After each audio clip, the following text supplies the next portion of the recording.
Get ready with me ആണ് ചെയ്യുന്നത്. അപ്പോൾ നമുക്ക് ഗെറ്റ് റെഡി വിത്ത് മീക്ക് തുടങ്ങാം. ആദ്യം നമുക്ക് പൗഡർ ഇടാം.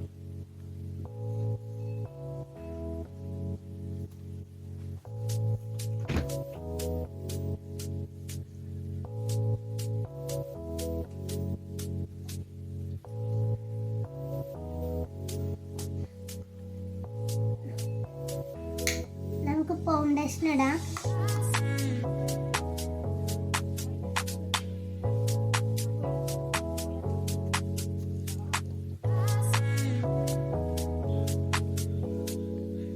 ലിപ്സ്റ്റിക് ഇടാം.